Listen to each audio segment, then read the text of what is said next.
প্রাক্তন অধ্যাপক শেরে Bangla medical college হাসপাতাল বরিশাল এবং বর্তমান বিভাগীয় প্রধান সাউথ অ্যাপোলো মেডিকেল কলেজ হাসপাতাল বরিশালের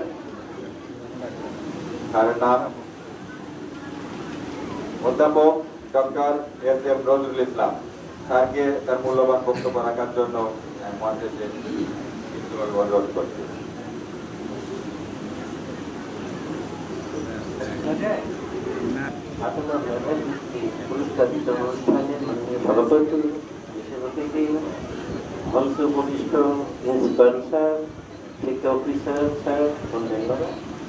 এবং আমার সামনে উপবিষ্ট ছাত্রছাত্রীবৃন্দ এবং তাদের অভিভাবকরা, আসসালামু আলাইকুম ওয়া রাহমাতুল্লাহ। আমরা সবাই কেমন আছি? ভালো আছি। উপস্থাপক প্রথমেই বলে দিয়েছেন যে, আর আমি যেহেতু বক্তা না, এতক্ষণ যারা বক্তৃতা দিলেন আমি ওই রকম বক্তৃতা দিতে পারি। রবীন্দ্রনাথ ভালো ছাত্র ছিল, আব্রাহাম লিঙ্কন ভালো ছাত্র ছিল, নিউটন ভালো ছাত্র ছিল, চার্চিল ভালো ছাত্র ছিল, চার্লি চ্যাপলিন, মেরিলিন মনরো কেউ ভালো ছাত্র না। বিল গেটস ইউনিভার্সিটি থেকে আউট করে দিয়েছে, তাকে ভালো ছাত্র না। জবস, মার্ক জুকারবার্গ যারা আমাদেরকে খুব ব্যস্ত রাখে, সময় নষ্ট করে ফেসবুকে গিয়ে, খুব ভালো ছাত্র কিন্তু না। সুতরাং আমরা দেখলাম যে ভালো ছাত্র এবং মেধাবী এক না, দুটো আলাদা জিনিস। কবি নজরুল রুটির দোকানে চাকরি করতো, মাদ্রাসার মস্তক থেকে বের হয়ে গেছে, পড়াশোনা করেনি, দুষ্টাই মাদ্রামি করে যার সময় গেছে। তার বই মাস্টার্সে পড়ানো হয়, সে কিন্তু শিক্ষিত না।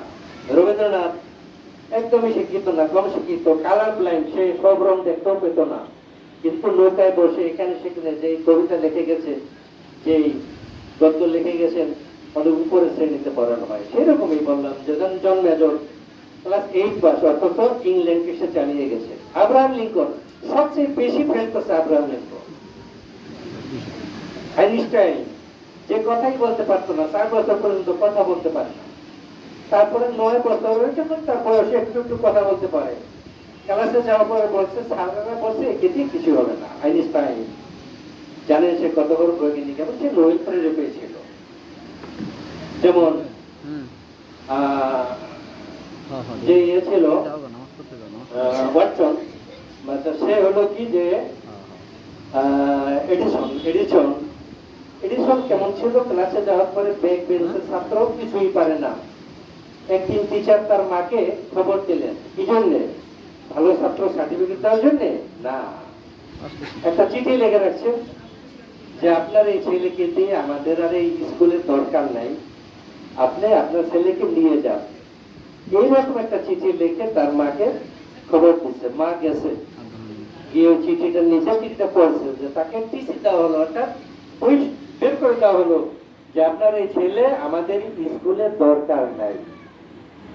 ওই চিঠিটা তিনি পড়লেন, পড়ে তার ছেলেকে বললেন চলো বাবা যায়। ছেলে তো আর চিঠি জানে না।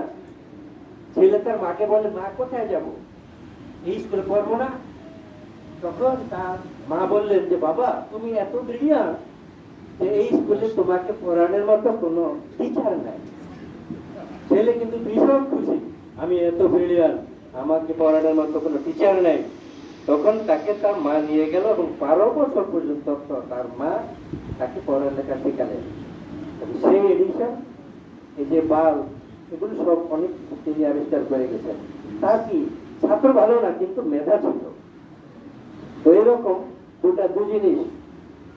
তো আজকে যারা, আমি অবশ্য এখন তো সবাই নেই, এখানে যারা বৃত্তি পেয়েছে শুধু তারাই আছো, যারা বৃত্তি পায় নাই তাদেরকে নিশ্চয়ই দাওয়াত দেওয়া হয় নাই। তারা থাকলে আমি বলতাম নিরাশ হওয়ার কিছু নাই। আমি নিজের কথাই